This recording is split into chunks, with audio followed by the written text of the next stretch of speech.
굿모닝, 굿나잇 10분 아침 묵상 잠자리 생각 마가복음 7장 열려라 에바다입니다. 7장은 장로들의 전통에 대한 부분, 또 수로보니게 여자의 믿음, 또 귀 먹고 말 더듬는 사람을 고치는 세 가지의 내용을 담고 있습니다. 제가 성경에서 가장 간절하게 그리고 자주 읽었던 성경 본문 세 번째를 묵상했습니다. 에바다입니다. 7장 31절에서 37절까지입니다. 예수께서 다시 두로 지방에서 나와 시돈을 지나고 데가볼리 지방을 통과하여 갈릴리 호수에 이르시매 사람들이 귀먹고 말 더듬는 자를 데리고 예수께 나와 안수하여 주시기를 간구하거늘 예수께서 그 사람을 따로 데리고 무리를 떠나사 손가락을 그의 양 귀에 넣고 침을 뱉어 그의 혀에 손을 대시며 하늘을 우러러 탄식하시며 그에게 이르시되 에바다 하시니 이는 열리라는 뜻이라. 그의 귀가 열리고 혀가 맺힌 것이 곧 풀려 말이 분명하여졌더라. 예수께서 그들에게 경고하사 아무에게도 이르지 말라 하시되 경고하실수록 그들이 더욱 널리 전파하니 사람들이 심히 놀라 이르되 그가 모든 것을 잘 하였도다. 못 듣는 사람도 듣게 하고 말 못하는 사람도 말하게 한다 하니라. 치유를 받는 장애인 입장에서가 아니라 예수님의 입장에서 본문을 먼저 보겠습니다. 하늘을 우러러 탄식하시며 입니다. 하늘을 우러러 라는 표현은 우리가 기도를 하는 자세를 말하고 있죠. 예수님께서는 하늘을 우러러 보시며 기도하시는 장면이 많이 등장합니다. 요한복음 17장 1절, 요한복음 11장 41절, 또 마가복음 6장 41절에도 하늘을 우러러 보시며 기도하시는 장면이 나옵니다. 예수님이 하늘을 우러러 보시면서 하셨던 그 마음은 탄식입니다. 스테나존이라는 말인데요. 이 말은 불평하다 혹은 묵도하다라는 뜻이지만 이 본문에서는 안타까워서 묵도하시다, 즉 안타까워서 잠시 하늘을 바라보시면서 기도하시다라는 뜻입니다. 예수님께서는 기도의 대상을 명확하게 하셨고 그 마음은 긍휼의 마음으로 기도하시는 장면입니다. 제가 강의나 설교할 때마다 저는 이 본문을 읽고 하나님의 음성에 대한 많은 이해를 많은 분들에게 나눈 그런 시간들이 많습니다. 오늘 제목은 예전에 미리 이렇게 사용해도 되니? 라고 딸에게 허락을 받았던 제목입니다. 청각장애의 딸이라는 표현을 써도 되겠니? 라고 했더니 저희 딸이 동의를 해주었습니다. 제가 출판은 하지 않고 지인들에게만 출판해서 주었던 하나님의 음성에 대한 저의 책이 비로소 다시 다듬어지고 쓰여지고 있습니다. 그 당시 짧은 시간에 만든 책이라 오타도 많고 촌스러운 이미지도 많이 들어갔죠. 제가 쓴 책을 저희 딸이 읽으면서 자신에 대한 이야기 부분이 나왔을 때 눈물이 얼굴에 범벅이 되면서 했던 말이 떠오릅니다. 이렇게 얘기하더라고요. 아빠도 엄마도 이렇게 힘드셨구나 였습니다. 많이 컸죠? 자랄 때는 정말 힘든 시간이 있었습니다. 홈스쿨을 해서 검정고시를 모두 마치고 지금 다음 걸음을 위해서 영어 공부와 미술을 계속하고 있습니다. 예수님께서 탄식하시며 안타까워하시는 모습이 장애를 가진 자녀를 둔 아빠나 가족의 마음일 것입니다.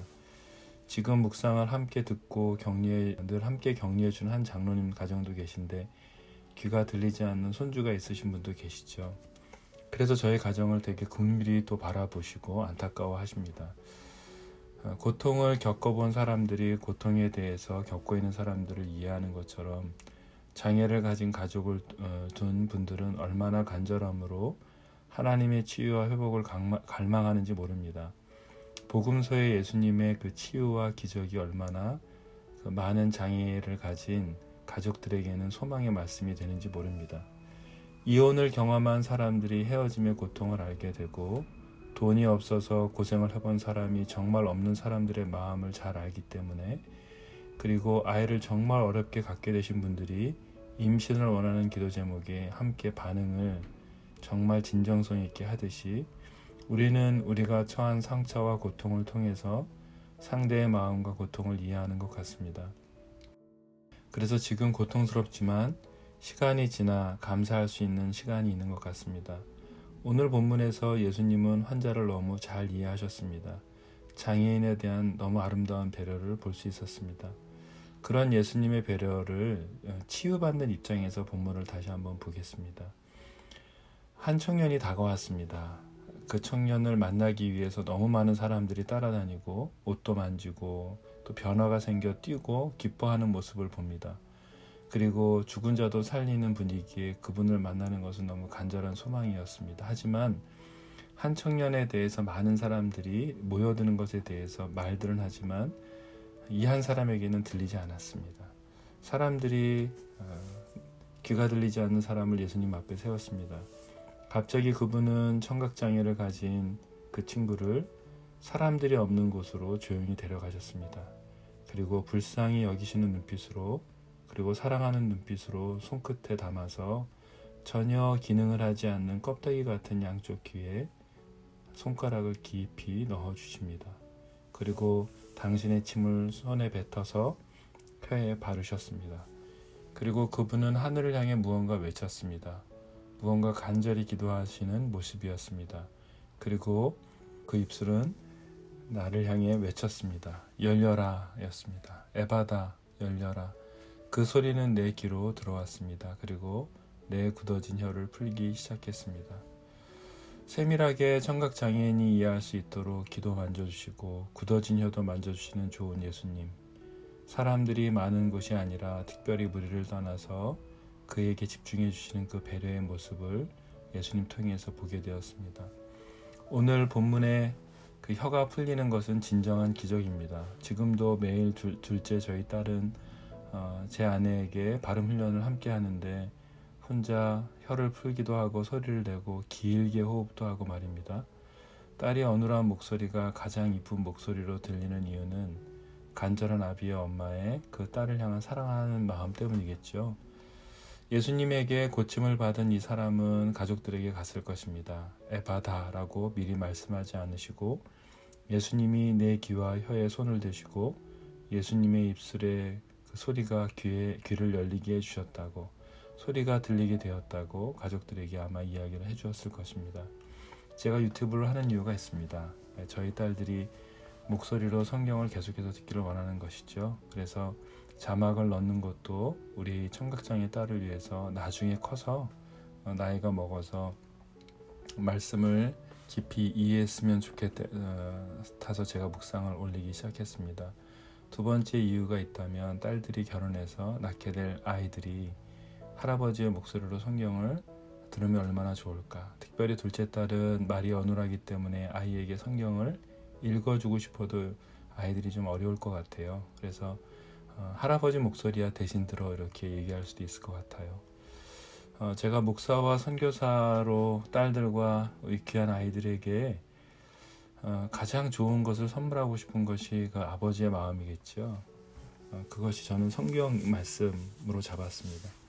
이것이 험한 세상을 이겨낼 수 있는 유일한 소리이기 때문이죠. 로마서 10장 17절은 바울은 이렇게 고백합니다. 그러므로 믿음은 들음에서 나며 들음은 그리스도의 말씀으로 말미암았느니라. 그리스도의 말씀을 듣지 않으면 믿음을 가질 수 없기 때문입니다. 듣고 지켜 행하지 않으면 이 말씀은 아무 의미가 없습니다. 들은 것도 아무런 소용이 없겠죠. 매일 아침마다 혹은 저녁마다 우리가 주님으로부터 듣지 않으면 우리는 날마다 누구나 다 무너지기 시작합니다. 하나님을 향한 믿음을 우리가 존재할 수 없습니다. 율법적인 행위를 나누는 것이 아닙니다. 말씀을 통해서 나를 살피지 않으면 우리는 너무 약하고 또 악해서 내가 하고 있는 말과 행동이 무엇인지 이해도 못하고 사람을 쉽게 말로, 눈빛으로 그리고 자신이 가진 알량한 권위로 사람을 쉽게 죽음으로 몰아넣는 일을 할 수 있습니다. 쉽게 돈의 노예가 되어서 자신의 결핍을 채우기 위해서 다양한 방법으로 자신을 치장하기 시작합니다. 말씀을 듣지 않으면 우리는 믿음을 지켜낼 수 없습니다. 귀로만이 아니라 영이신 하나님의 말씀을 성령으로 듣지 않으면, 성령 하나님을 통하여서 듣지 않으면 우리 모두는 실패할 수밖에 없습니다. 돈의 노예가 되고 감정의 노예가 되고 이성의 노예가 되어갑니다. 성령으로 살아갈 수 없습니다. 말씀을 듣지 않으면요. 오늘 하나님의 말씀하시는 음성에 귀가 열리시기를, 그리고 그 음성에 기반해서 혀를 사용해서 사람을 살리는 혀가 되도록 그런 하루가 되기를 간절히 소망합니다. 묵상을 위한 질문입니다. 나는 하나님께 듣고 있는가? 매일 매순간.